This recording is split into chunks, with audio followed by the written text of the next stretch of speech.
Bismillahirrahmanirrahim. Assalamu alaikum. Myself Miss Tahira. I am biology teacher. I hope that you all will be fine. Starting the lecture with the contents. It's unit 1, that is introduction to biology. The topic is levels of organizations.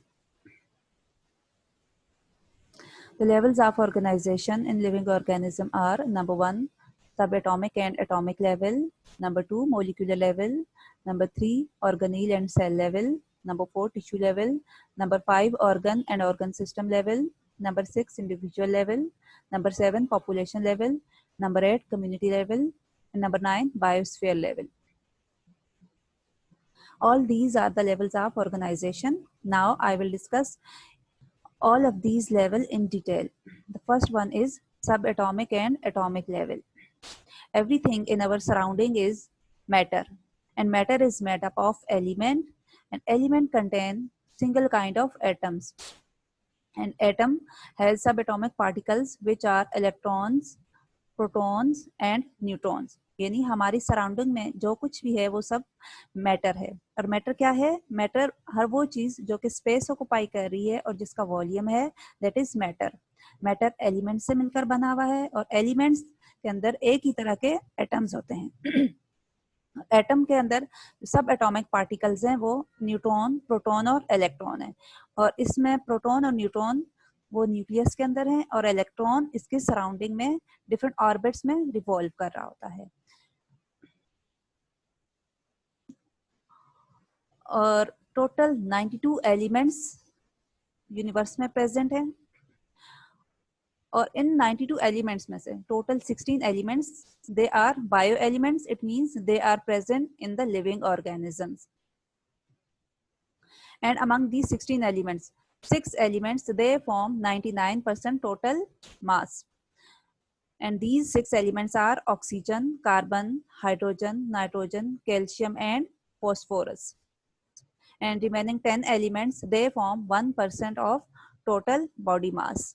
And these are potassium, sulfur, chlorine, sodium, magnesium, iron, copper, manganese, zinc and iodine.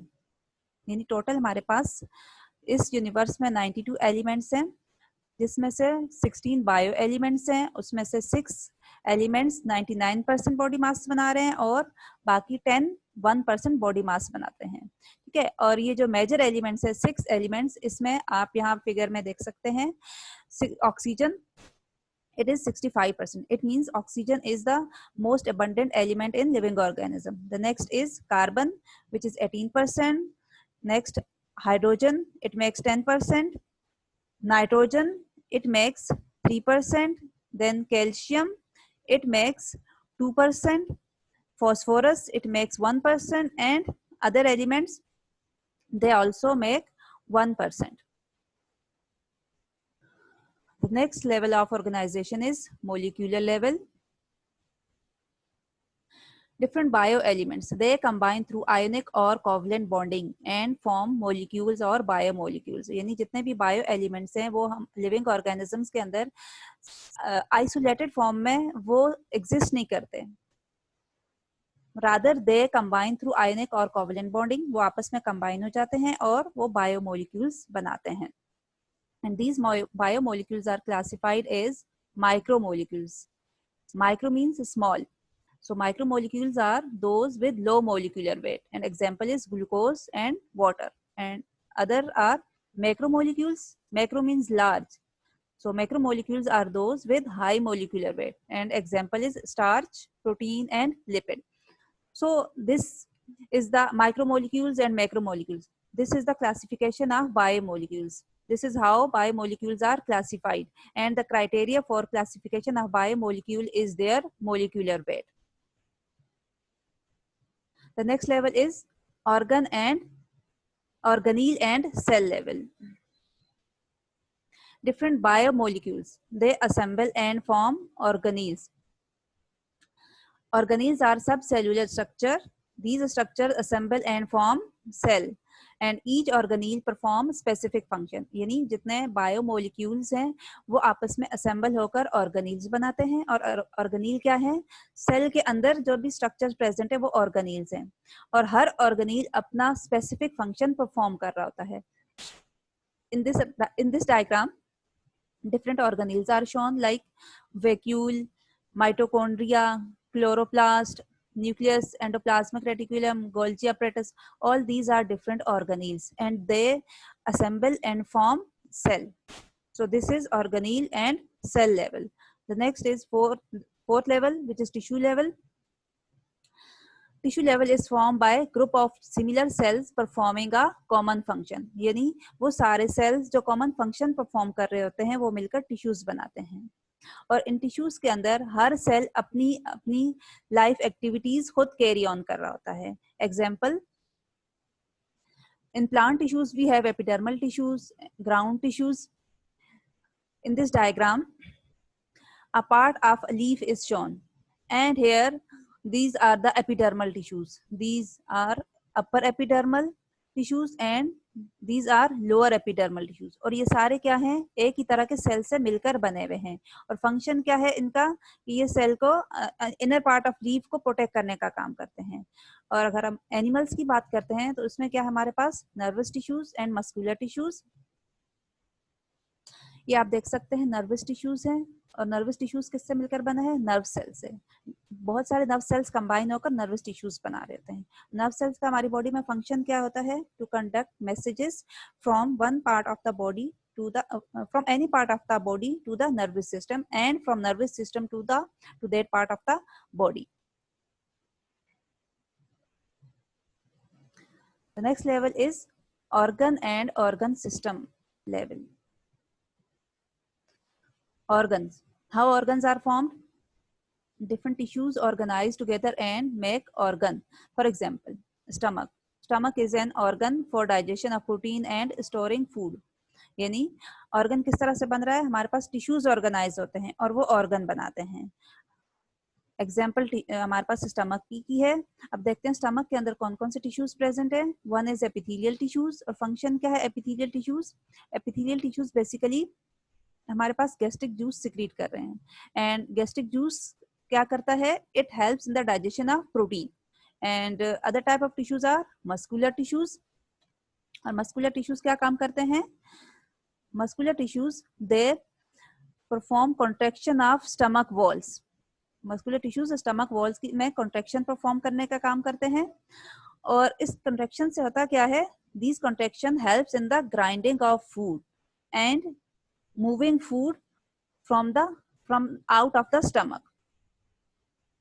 तो ये इस तरह से हमारे पास organ level बन गया, यानी कि डिफरेंट टिश्यूज कंबाइन होकर ऑर्गन बना रहे हैं। और अब इसके बाद हमारे पास ऑर्गन सिस्टम है। The organ system is form by related organs. For example digestive system. Here in the diagram you can see this one is the digestive system, and all these are the organs of digestive system. कौन कौन से organs है? Mouth, salivary glands, esophagus, stomach, pancreas, liver, large intestine, small intestine, rectum, anus. So all these are the organs, and these organs they organize and form organ system. The next level is individual level. In individual level, different organs and organ systems are organized. And in individual or in organism, there is a coordination between various activities. For example, during hard exercise, there is coordination of activities. अब ये जो coordination है, ये किस तरह से coordination होता है activities का? यानी एक पर्सन कोई भी हार्ड एक्सरसाइज परफॉर्म कर रहा है, तो जब वो एक्सरसाइज परफॉर्म कर रहा है उसकी बॉडी को ज्यादा एनर्जी रिक्वायर है।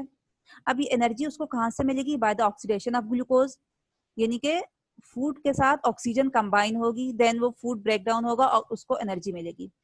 अब ऑक्सीडेशन ऑफ ग्लूकोज के लिए उसको ज्यादा ऑक्सीजन रिक्वायर है। अब ये ऑक्सीजन उसके पास कहाँ से आएगी? उसका ब्रीथिंग रेट इंक्रीज होगा।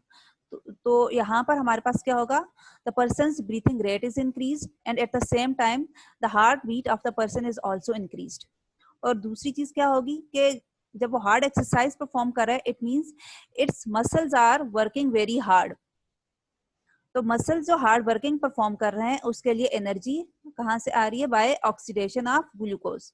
तो इस तरह से क्या है कि एक एक्सरसाइज परफॉर्म करने के दौरान ये आपस में सारा एक्टिविटीज का कोऑर्डिनेशन है। इस तरह से पर्सन अपनी सारी एक्टिविटीज परफॉर्म करता है। That is about the individual level. Next is population level. Population is group of organisms of same species located at the same place in the same time. Now, what is a species? Species is a group of organism which is capable of interbreeding and producing fertile offspring. यानी population हमारे पास किस तरह से बन रही है कि एक ही स्पीशी के बहुत सारे ऑर्गेनिजम्स जो किसी एक पर्टिकुलर प्लेस पे वो लोकेटेड हैं किसी पर्टिकुलर टाइम पीरियड के लिए, देन वो मिलकर पॉपुलेशन बना रहे हैं। or we can say that population is an assemblage of the group of same species. same species मिलकर वो population बना रही हैं। अब species क्या होती हैं? species basically organisms का वो group है जो कि जिनमें आपस में reproduction हो सकती है and after reproduction they are capable of producing fertile offspring. यानी जो offspring produce कर रहे हैं वो भी fertile होने चाहिए। That is population level. The next is community level. Community is assemblage of different populations interacting with one another within the same environment. यानी इसमें हमारे पास क्या है, different populations वो आपस में interact करती हैं, आपस में भी interact करती हैं और यानी एक ही environment में आपस में वो interact कर रही हैं। Example, forest community, pond community। और एक community में क्या है, the population of many organisms may increase and some organism may decreases. Here this is a picture of a community and it is a pond community। और pond में क्या है, हमारे पास small fishes भी हैं, large fishes भी हैं, snails भी हैं, frogs भी हैं, कुछ microorganisms भी हैं, small plants भी हैं, large plants भी हैं, algae भी हैं। अब ये सारे different जो organisms हैं या species हैं वो मिलकर क्या बना रही हैं, यहाँ पर communities बना रही हैं, community बना रही हैं, यानी आपस में इंटरेक्ट भी कर रही हैं। ठीक है, और इनकी ये कम्युनिटी है, pond community. The last level, which is biosphere level. Bio means life and sphere, it is related to the earth. So biosphere, it is the part of earth which is inhabited by organisms, communities is biosphere. And it includes all the ecosystems and is called as the zone of life on earth. Here you can see the zone of life on earth, that it is started from this point and ends at this point. It means that below this level there is no life and above this level there is no life. Only this part is biosphere. This is zone of life. यानी biosphere क्या है, अर्थ का वो part है जहां पर के living organism की कम्युनिटीज हैं, वो हमारे पास बायोस्फीयर बनाती हैं। और इस बायोस्फीयर में हमारे पास सारे इकोसिस्टम्स इंक्लूड हो जाते हैं। अब now what is ecosystem? Ecosystem is basically a community of living organism in relation with non living components of the environment. यानी वो लिविंग ऑर्गेनिज्म जो कि अपने एनवायरनमेंट के नॉन लिविंग कंपोनेंट्स के साथ इंटरेक्ट कर रहे हैं, दे फॉर्म इकोसिस्टम। तो सारे इकोसिस्टम मिलकर बायोस्फीयर लेवल बना रहे हैं। That is all about the levels of organization. I hope you have understood the topic. Now the exercise, question 1. Name and define the levels of organization of living organism. First आपको सारे name लिखने हैं, then उनको define करना है one by one. And second question, draw graphic organizer for levels of organization. The question is that what is graphic organizer? Graphic organizer is basically the concept map or concept diagram. Here are some examples, some samples of graphic organizers, and you can customize all these according to your requirement. Like हमारे पास question में है 9 levels of organizations. आप इसको अपनी requirement के हिसाब से यहाँ पर इंक्रीज कर सकते हैं और इसमें आप ऐड कर सकते हैं। ठीक है, अब करना क्या है, यहाँ पर आप कोई सा भी आप इसमें चूज कर सकते हैं। यहाँ पर आपने फर्स्ट लेवल ऑफ ऑर्गेनाइजेशन लिखना है, देन उसको जस्ट सिंगल सेंटेंस में डिफाइन करना है। यहाँ पर सेकंड लेवल और उसको डिफाइन करना है। तो इसी तरह से सारे 9 लेवल्स आपने उसको पहले लिखना है, देन उसको डिफाइन करना है। तो इस तरह से आपके लिए ये लेवल्स ऑफ ऑर्गेनाइजेशन लर्न करना इजी हो जाएगा। ठीक है, that was all about from my side. Thank you for watching the video. Allah Hafiz.